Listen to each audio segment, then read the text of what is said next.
Hello and welcome to the DPN Rover car collection here at DPN Television, and I thought we'd do a little video on us changing the fabric on the doors of our Rover 45. We're in our blue W Reg 1.4K series Rover 45, and as you can see we've already done the driver's door and the passenger door on the driver's side, and we've covered it in the same material that we have done the new roof liners in, and that is what they call a four-way stretched carpet.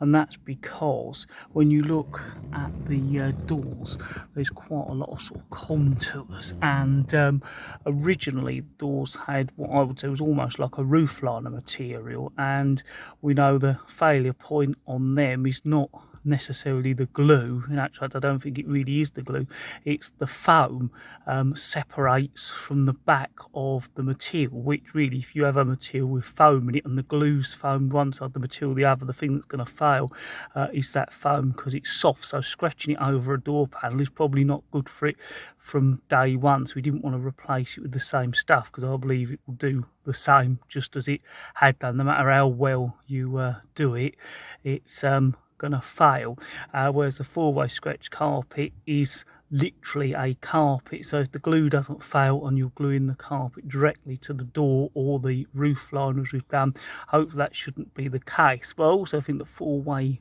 stretch carpet is not necessarily the right sort of term for it, because it's not really a carpet. It is, to me, like a roof liner material. It's like a very sort of soft felty suede material. It should be hard wearing because it's meant to be minibuses and holiday vans on their doors, so hopefully it'll be hard wearing. But as I said, you wouldn't consider it a carpet. So if I bring you across to show you the passenger door, and you can see the difference. This is the original material. Obviously already it's looking a little bit faded, but it's failed in all the same ways. It's coming away there, and we've had to actually glue it back, and also it's almost like it's shrunk and coming away from the door handle, and where it contours in, it's almost again shrunk. You can't even push it back into that place, and also that's the same under there, and it's been coming away from here. We've glued it. We've done the best, because sometimes I believe you've got to know that you're going to make something better before you change it, and if you don't get the right material, or you've worked out how you're going to do it, it's no point doing it looking worse than the original. But these are getting to the stage now where they pretty are bad, and actually they're making the door look older and tattier than they need to be. And seeing us do the other side over here, it's completely transformed the look of the door. I think made it look back in much better condition. So I thought I'd take you through the process of us doing the passenger door, and also the passenger back door as well, and how we cover it, what we use, and some of the techniques we do, and hopefully what we've learnt along the way.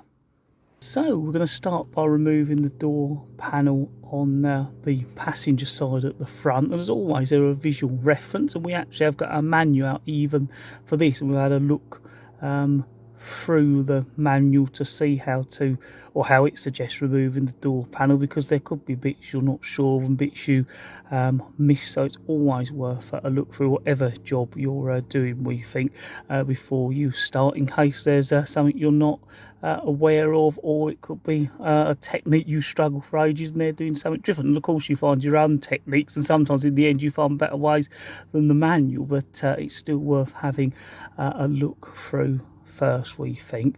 Actually, these doors, I would say, were fairly easy to remove compared to some of the doors we've come across. Basically, there's a little plastic screw there, and sometimes you need a little trim tool to ease that out, because it won't actually wind out. You've got two sort of screw bolts that go through the handle there, one little screw that's holding the handle on, because that needs to be removed first, and then the rest are just clips that you can just pull the door liner away, and then it's kind of sandwiched between the metal and the glass, and normally you can hook that out, and that really is the door panel away. So we'll start by taking those screws away. So actually amazingly this screw is winding out as it should do, so we get on with that, then we'll move on to the door handle. Right, and that's the screw out the door handle. Sometimes they sort of seem to remain stuck in and they fall out when you're removing the door, and other times they come out. What we are doing is putting all the bits in a little box like that, and we have a box for the front door and the back door. And sometimes if you can put the screws back in place, it means you don't lose them as well, but with those it's just easier to do that. So now we've got our fixings removed, which is that one there, the little door handle, and these two here.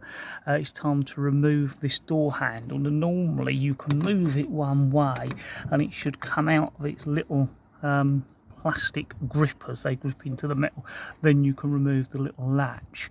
So we'll do that now. So yeah, it's a bit of a two-handed job, but more or less by pushing it over you can then get it to come out, and you can sort of see those plastic lugs that are there that hook into the metal. I'll show you that a bit closer in a minute, but the little metal rod is still attached to this door handle at this stage, and you can see there's like a little plastic clip. What you need to do is just sort of knock that out the way of a plastic trim tool. Be careful not to break it, because if you break it, the little metal rod won't stay in it if it's ever coming out, and you have to keep taking the door handle off. So that little plastic clip is quite important not to damage. Right, so hopefully you can see what I've done is got a little plastic trim tool in and just knocked that out the way, so it's now out the way and clear, and then you should be able to just wiggle it about and it more or less falls out. And if we show you the back there, you can see where that rod was in, and you can now see, well, there's actually two hooks on there. One is already broken, so this door handle has obviously been off in the past sometime, and someone's broke it, unfortunately. The other side, both of them were fine, but it's a mixture of those hooks and the screw that holds it in, and lucky enough the one that's broke lines up with the door screw, so that's why it's not been a problem in use. So once again, we'll put that in our little box there. So now everything is now detached from the door that needs to come off, and all the screws are out.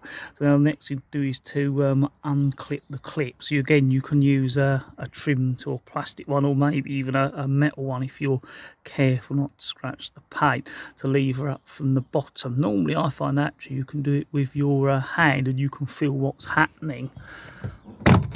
Yeah, you can see that door is completely loose at the bottom now.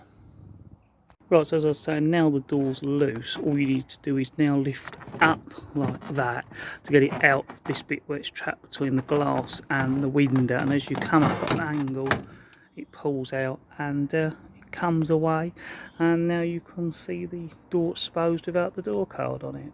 Yes, the other good thing with this job, you don't need to go any further. The speaker doesn't need to be removed because that stays with the door, and these wires here for your mirror and the little tweeter speaker, and again you haven't got to worry about them at all. Now the door's off, we can have a better look at it, and although the door's removed, as you can see the fabric tucks under this handle and also gets tucked in there and under this speaker, so these bits need to be removed. And when we first looked at doing this job, we were kind of hoping this middle carpeted bit would come out so we could take it out and put the fabric over it and put it back in, but it doesn't. It's part of the door, so the only bits you can actually remove, or really you need to remove to do this, is the handle and this bit, and then we'll show you how we cover it with the fabric whilst it's still on the door card. So I've now turned the door round, and the sort of door pocket and speaker grill is held on with these sets of screws here, and then they carry all the way along and round right to there, and the door handle is held onto the door card with two screws there. So what we're going to do is slowly work our way around and get them all undone. Quite nice, this door. It's still got all the little original labels on it from the factory there as well, so it's obviously not been off too many times and looks in fairly good condition. Right, so that's the screws out of the speaker grill and pocket, and also taken the screws out of the door handle, turn the door card over, and that just comes out. And then what we're doing is putting the screws back into that door handle, and as you can see we've put them all back in to the door card ready, so they should not get lost and stored nice and safely. And as you can see now, this material is not being clamped down by anything. We come out just a little bit and more or less should sort of just pull away and come off. As you can see, it's already failing and all the foam has gone, but we're going to leave it at that stage now and move on to the back doors. So we've got both cards off and to a similar stage. And what I should have said was the only difference between this door and the driver's door is the electric window switch. In this door you haven't got to worry about it. If you're doing the driver's door, it is just a little plug, so once you've got the door off there's just enough wire there to get your hand behind and unplug it. And on this door handle you've just got a little teeny bit of plastic trim, whereas on the driver's one that sort of extends out and you have the electric window switch. By putting the screw into this door handle, that shouldn't get lost or fall away either. Right, so we're now on the passenger back door, and the fabric probably hasn't failed as much here, but as you can see it's coming away from the window winder, still there is coming away, and we've actually had to glue it on the door handle as well. It's also a little bit fluffy and furry because it does seem to attract that original material, which again hopefully the new one shouldn't do that. It's very similar to the front door in many ways. The handle is exactly the same. The only difference is you've got a blanking plate where the electric window switch would have gone if you'd have had electric windows, but that doesn't affect us in the way we're doing it. And you've got the two screws there, and the rest of it is just clipped on, apart from the winder for your back window, and I'll show you how that comes off once we've got the screws removed here and here. Right, so we've removed the screw from there and removed the two screws from there, and now it's time to start removing the winding handle for the window. Basically what you need to do is, with a plastic trim tool, is lever it forward, though gentle, but it will come forward.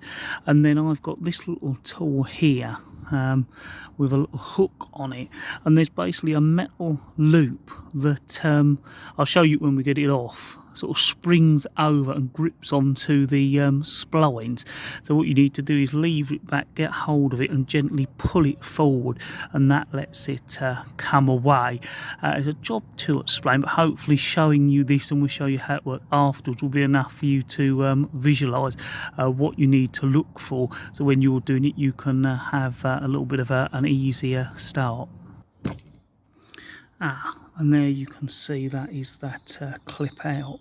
Right, so that is the winder handle off, and there you can see the splined shaft with this little recess in, and that's where this horseshoe spring clip is gripping it, and it does that by being on here. So what we've done is just put that on there, and you can see how it sits on there a lot tighter when it's there, and those little loops there are what grip in to the little rim just behind the splined shaft there, and grips this handle on. And actually, although a little bit fiddly to get off, because as you can see with the tool, what we were kind of doing was getting that hook in there and pulling it away and pulling it out, and that is quite stiff to pull away and fiddly. Once it's done, it's actually quite good because you haven't got a hole there of a bolt and a little plastic covering, and it also means that you can put your winder back on there to wind the window up and down when the door's off without having to re-bolt it back on to the shaft that goes through to the winding mechanism. So actually not too bad, and what we'll do is leave that on there so it doesn't get lost, and put it in our little box of bits. So this door is the same as the back. All it needs to do is be pushed over that way, it comes out, and once again you can see the little rod there hooking in with that plastic clip. So we'll remove that, and then we'll be able to start pulling the door card away. So now everything's removed that needs to be, we can remove the door card. And again, it's the same as the front, we've already done that, but it's a case of getting your hands around or a little trim tool and pulling around and getting all the clips so it's then loose like this. And then it is a case of bringing it up from this end and gently sort of easing it up and out. So we'll do that right now. And that's the door card away. Actually, it doesn't look like this door's been away too much, because that sealant is more or less all intact. So, and that door's not been off too many times. It was pretty tight coming off as well. When we took this off, this back rubber felt strip actually come away, and that's fine, because if you look, there's like little tangs along it, and they go into those little holes there. So all we do is straighten them out, push it back through, and bend them back over. So that's not a problem to deal with, and sometimes they are loose or come off as you're getting them out of the window where it is very, very tight. Right, so that's the felt strip back on, and I don't know if you can see all those little tangs are bent back, so that's on nice and strong. So it's useful to know how that comes off. As I say, on the other side when we're doing it, it more or less come away. This one completely come off, so it's not a big thing to do.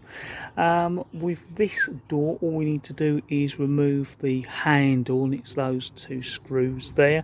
That's just a blanking piece. I assume if this car had electric windows, there perhaps would have been some kind of a little module or relay box there. There was one on the other side with this blanking plate, so I assume that's what that's for, but again, doesn't affect us on this job. So I'm going to remove those two screws, get the door handle off, and then they'll both be ready to get the old fabric off.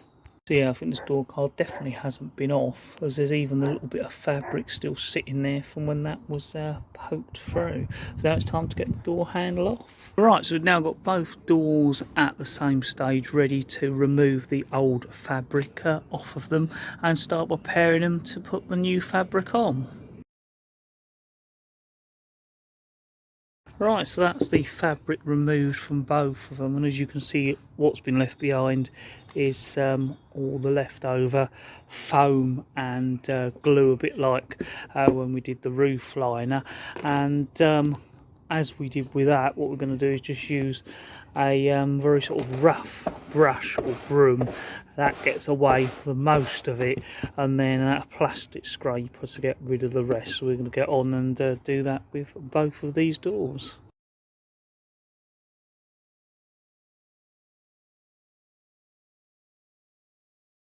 Right, so that's all that sort of felt and sponge removed that's left behind, and any glue that's been left.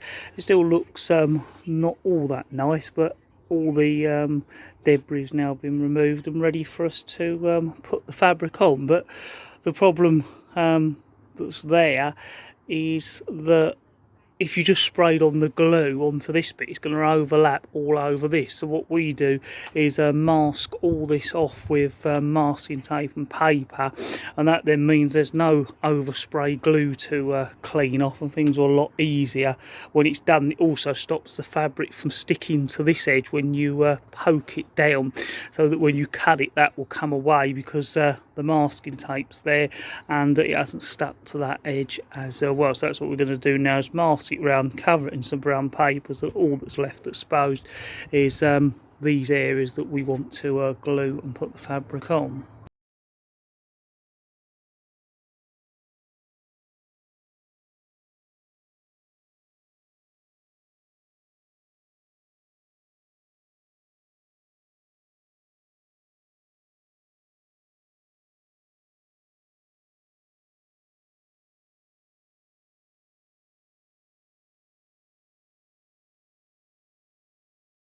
Right, so we've got the masking tape around the edge. It's a bit like masking for when you're going to spray, really. And what we're then going to do is use some brown paper to make sure all that's covered. And then we'll be ready to get the fabric roughly cut to size and putting the glue down and getting it glued on.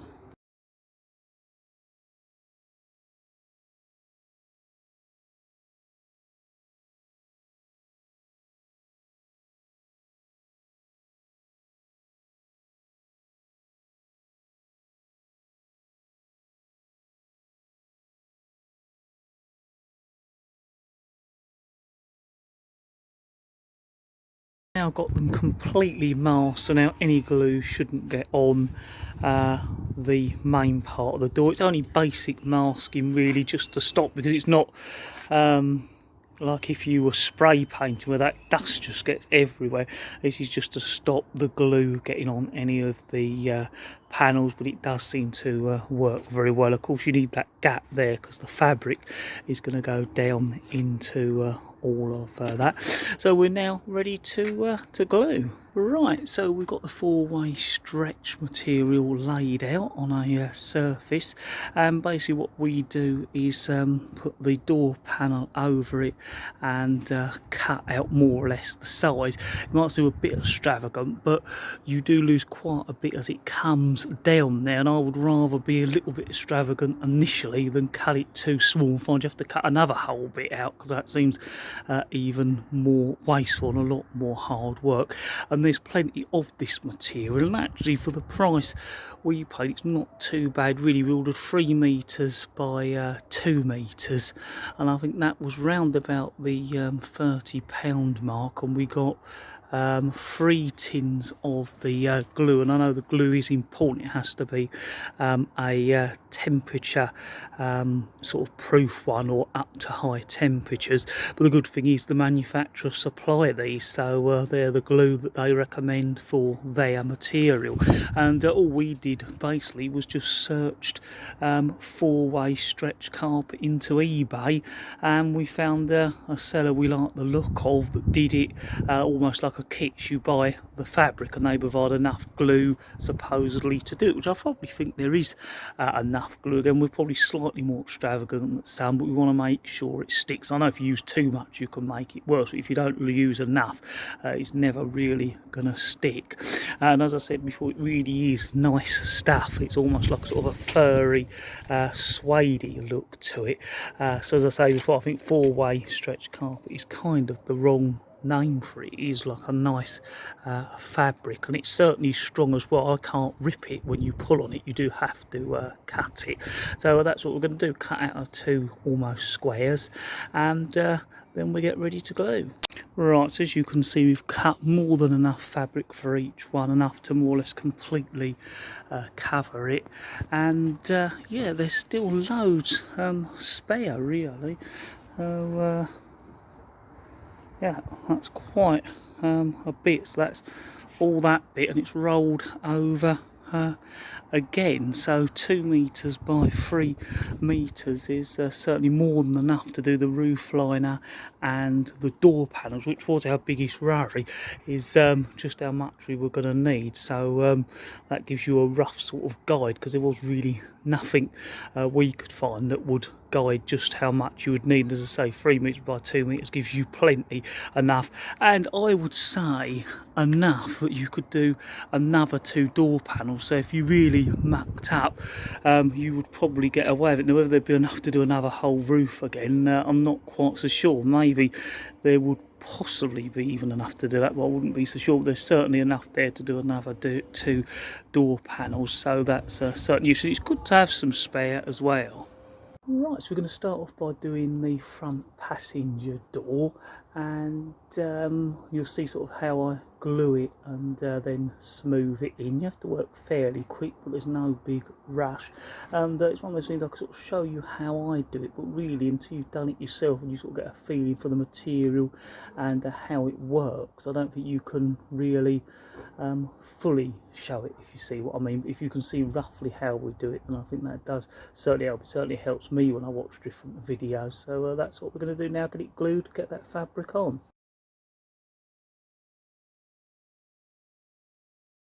Right, so as you can see, I tried to go over a couple of times. I wouldn't do any more than that, but some extra bits here and here where the strain's going to be. And I tried to make sure I've got it into this groove, so the fabric definitely glued.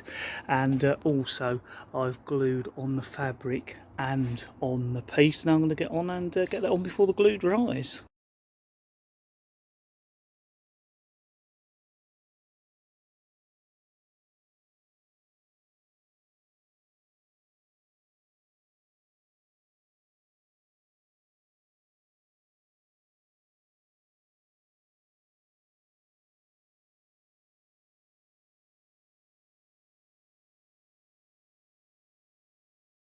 Right, so that's it stuck down, and that's the sort of stage we leave it at now for a day, just to make sure it really dries, or to the next day that is. As you can see, we're sort of just trying to feel it down into the shape. It is kind of awkward because you're more or less working in the dark. You can't see really what the shape of the door is, so you're really feeling it into the shape. The bit that's the most worrying bit when you're doing it is round here, because it begins to sort of ruffle. You've got to really pull it and scratch it and feel it down. It just seems to suddenly come right.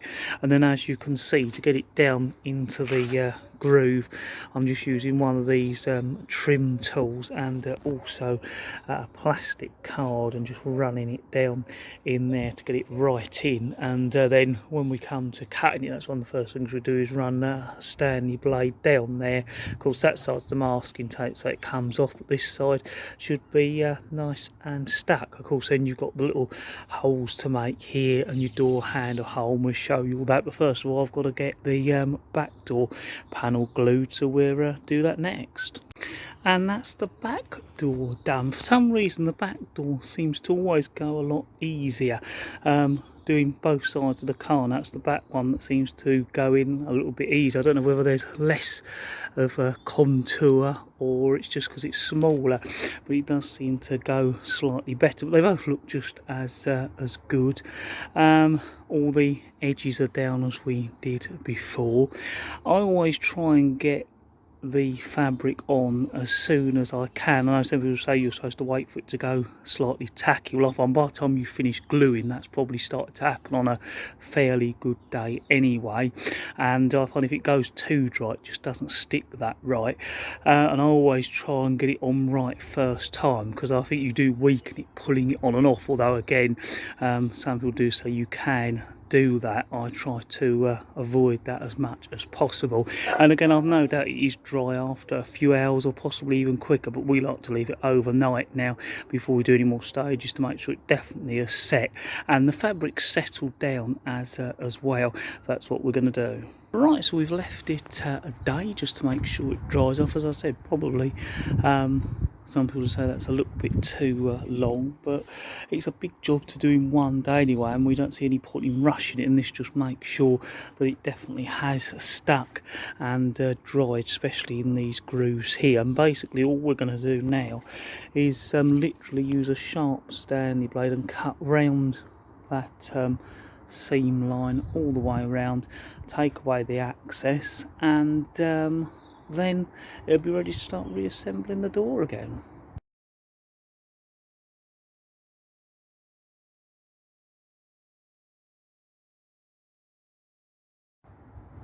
Right, so as you see, we've gone right round that edge with the Stanley blade, Stanley knife that is, and this last little bit here, so there's no groove, we've just cut that away, and that gets trapped in the speaker.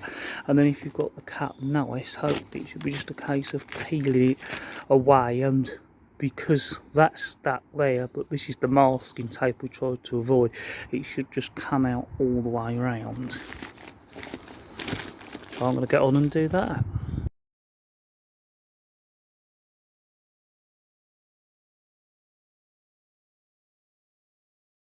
Right, so hopefully, as you see in that little section, we removed the rest of the fabric, and we've removed all the masking tape. Sometimes I'd rather leave the masking tape on a little bit longer, but it covers over these holes, and also it covers over those holes when we've got to do the fitting. We will have to cut those little holes through, and also the hole there as well. But before we do that, what we're going to do is do the same to that door panel over there. When they're both at this stage, what we then do is cut out those little bits on both of them.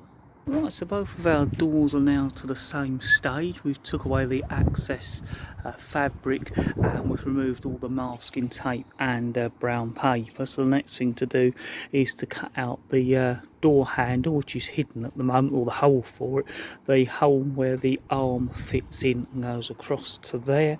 And also on this one, we've got to trim this back to reveal those holes. So what I'll probably do is cut that across in with that bit of plastic, and then just do a little bit up for each hole, and that means it'll get well clamped back, but the screws won't be affected.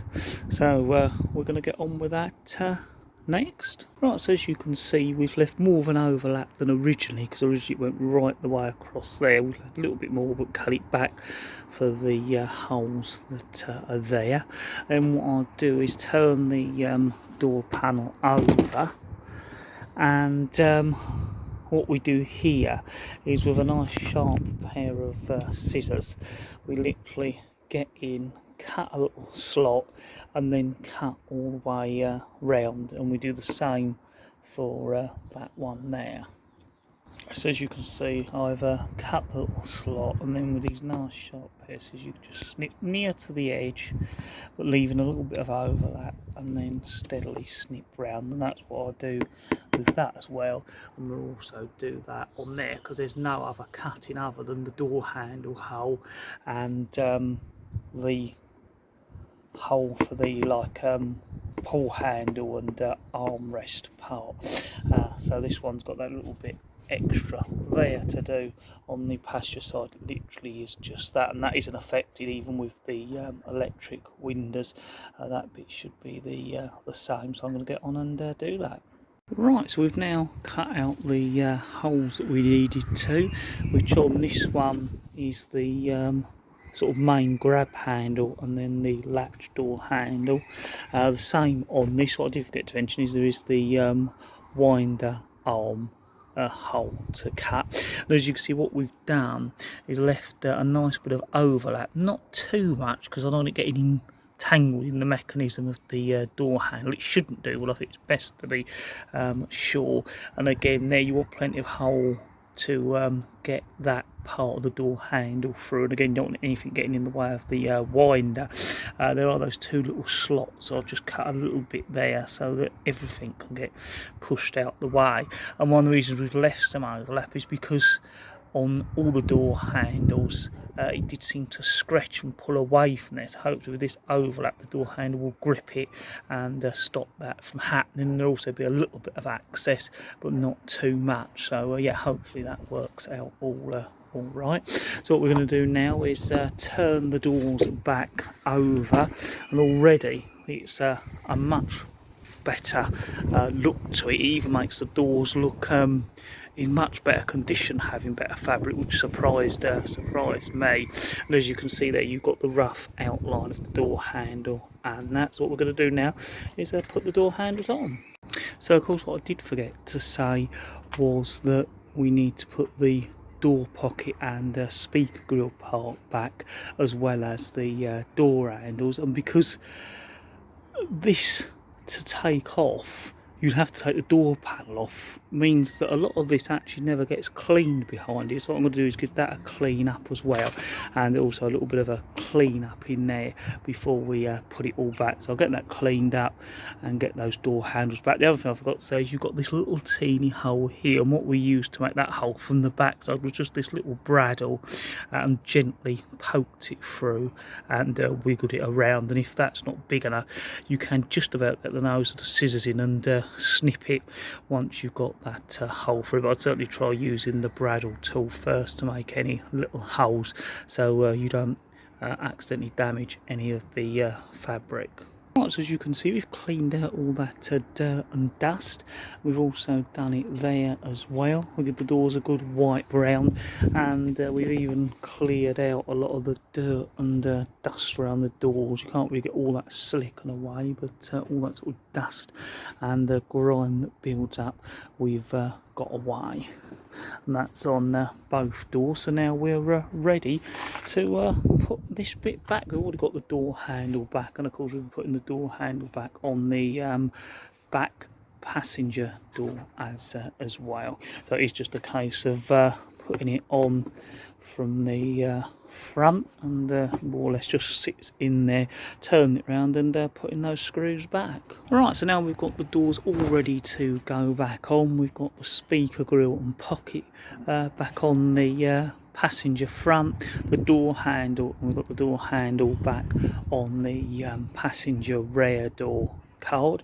We've given them a nice clean all over. So what we now want to do is go to the inside of the doors and give them a little bit of a clean up inside, and also put a little bit of sound deadening in as well, and I'll just show you that in a minute. Alright, so what we're going to do before we put those door panels back, as I said, is just clean up this a little bit, because that's a little bit dirty in there, and get rid of any of the sort of dust and dirt that you can't normally get to. And then what we're going to do is put a little bit of sound deadening in this door. I mean, the soundproofing is not that bad in the 45s, it's quite nice really, but it doesn't hurt to put a little bit of extra in there once we've got it cleaned. You can hear that's a little bit echoey, and when we put the sound deadening on, there is a difference to that metal. And here's the sound deadening we're using. It's the same as what we put up in our roof when we did the roof liners.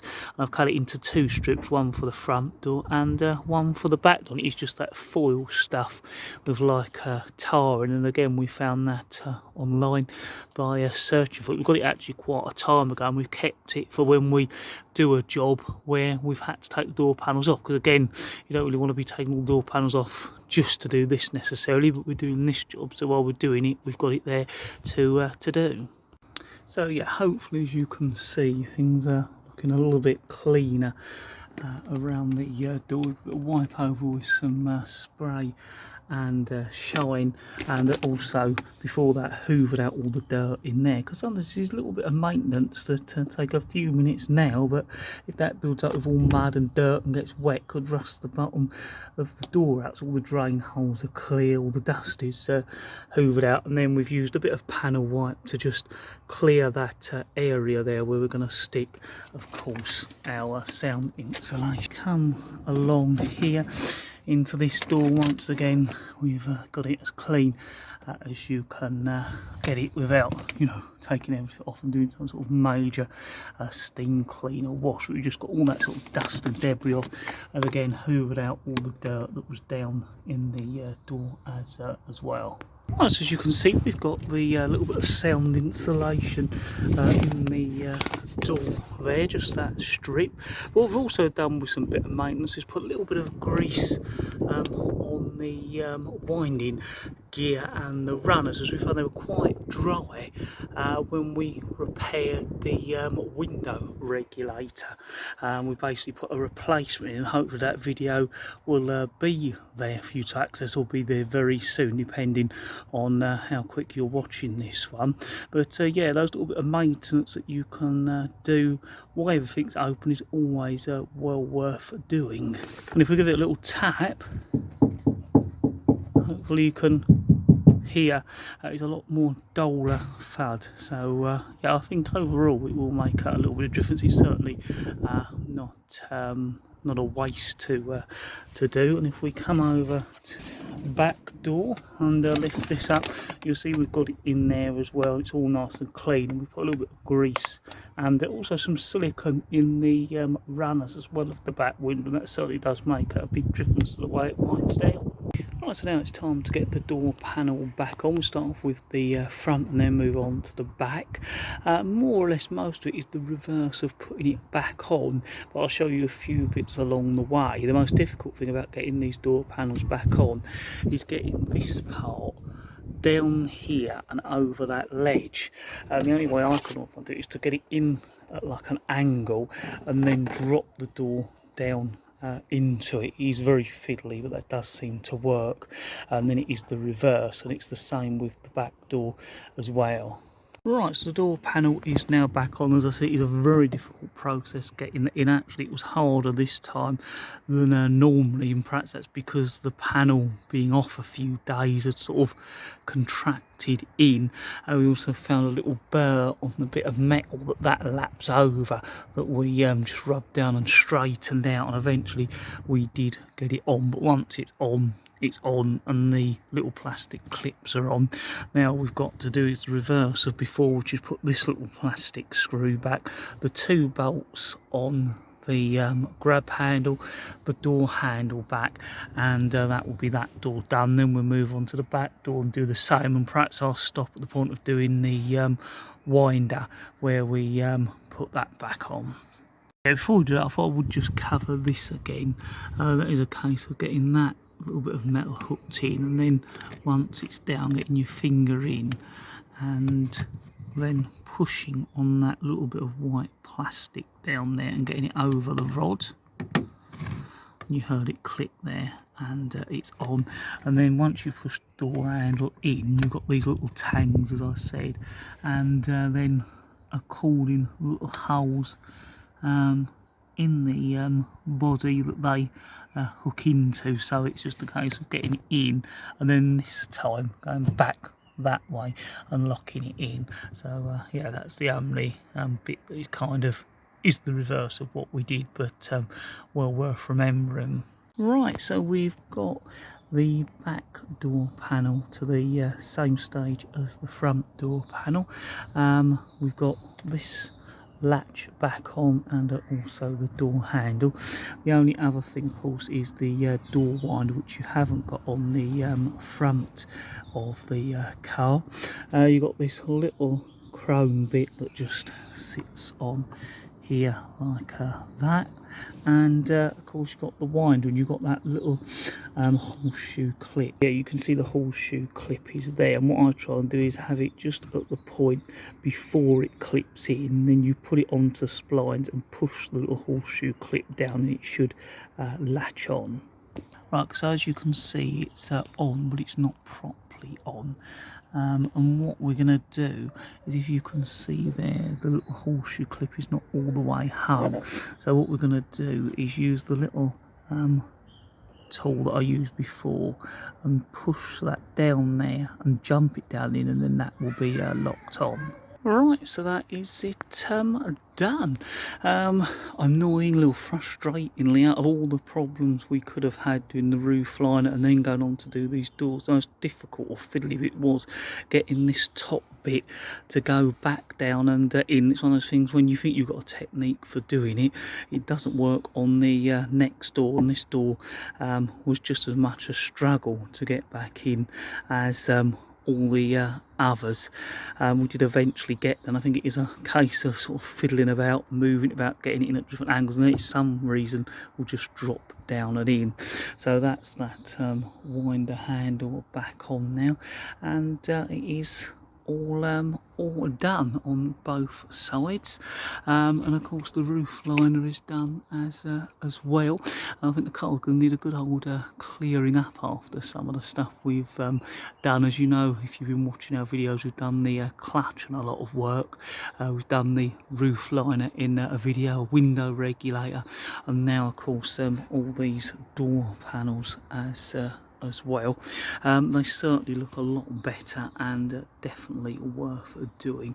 So if you've enjoyed watching this video, and yeah, don't forget to watch the roof liner video as well. We're certainly really pleased with this, because often when you do jobs, you're sort of hoping to get it as good as it originally was. Normally you achieve that, or maybe it's work you're doing that is just helping to preserve the car, but with this we feel it's certainly as good as it was was originally, if not slightly better, and we're certainly hoping it's going to wear and last better. So yeah, we're very happy with the roof liner and the door cards. As always, thank you very much for watching, and we look forward to you joining us in the next video, and of course looking back at our other videos. Don't forget, we've got Instagram and Twitter, and both of the links to those can be found on the homepage of our YouTube channel.